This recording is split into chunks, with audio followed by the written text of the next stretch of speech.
हे दोस्तों, welcome back to chronicles of anime, जहां हम आपके लिए लेकर आते हैं डीप डाइव्स और इंसाइटफुल रिव्यूज आपके फेवरेट एनिमे शोज के। आज बात करने वाले हैं फ्रीरन बियॉन्ड जर्नीज एंड के पहले एपिसोड की। तो चलिए बिना देर किए शुरू करते हैं। सीन शुरू होती है 1000 साल पहले, जब हीरोज पार्टी ने डीमन किंग को हराकर वापस लौट रही होती है। पार्टी में 4 लोग हैं। हिमेल, द हीरो, जो बहादुर, ऑप्टिमिस्टिक और काइंड है। हाइटर, द प्रीस्ट, जो हीलिंग मैजिक यूज करता है। आइजन, द ड्वार्फ वॉरियर, जो फिजिकली सबसे स्ट्रांग है। फ्रीरन, द मेज, एक एल्फ जो पावरफुल मैजिक जानती है। जैसे ही वे माउंटेन से उतरते हैं, उन्हें एक विलेज दिखता है। विलेजर्स बहुत खुश होते हैं क्योंकि अब डीमन किंग का आतंक खत्म हो चुका है। ये लोग सिर्फ ऑर्डिनरी एडवेंचरर्स नहीं, बल्कि वो लेजेंडरी हीरोज हैं जिन्होंने दुनिया को बचाया। फिर कहानी 10 साल आगे स्किप करती है। हीरोज पार्टी फिर नॉर्दर्न कैपिटल ऑफरिक्टर में मिलती है मीटियर शावर देखने के लिए। यहाँ हम देखते हैं कि पार्टी मेंबर्स के अपीयरेंस में क्या चेंजेस आए हैं। हिम्मल, हाइटर और आइजन थोड़े पुराने दिखते हैं। हिम्मल के बाल ग्रे हो गए हैं, चेहरे पर लाइंस आ गई हैं, लेकिन फ्रीरन बिल्कुल वैसे ही दिखती है जैसे 10 साल पहले थी। ये पहला हिंट है शो के मेन थीम का।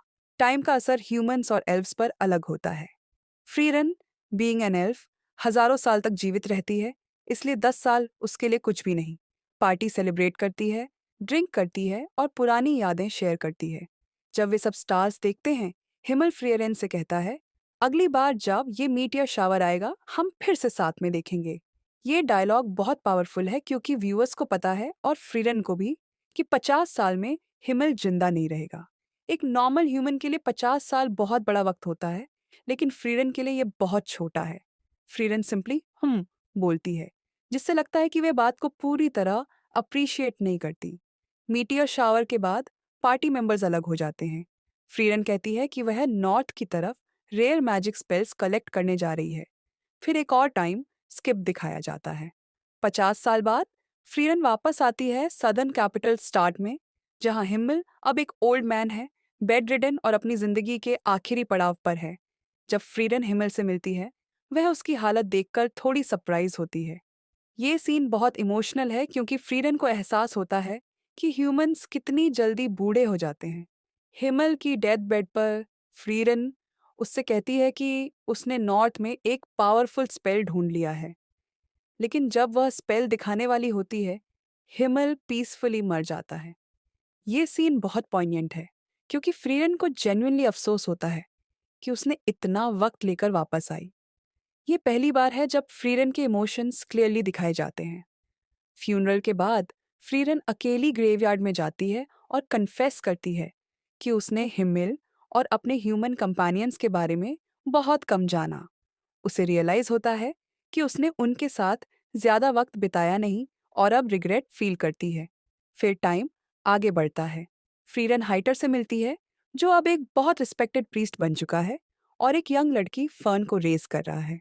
हाइटर फ्रीरन से कहता है कि उसने उनकी जर्नी के बाद ह्यूमन सोसाइटी का स्टडी किया और रिलीजियस इंस्टीट्यूशन ज्वाइन किया। वह कहता है कि फ्रीरन भी ह्यूमंस को बेटर समझ सकती है अगर वह कोशिश करे। ये बातचीत फ्रीरन को इंट्रोस्पेक्ट करने पर मजबूर करती है कि क्या उसने अपने कंपेनियंस की वैल्यू समझी थी। एपिसोड के एंड में फ्रीरन डिसाइड करती है कि वह ह्यूमंस को बेहतर समझेगी और अपने साथियों की यादें कलेक्ट करेगी।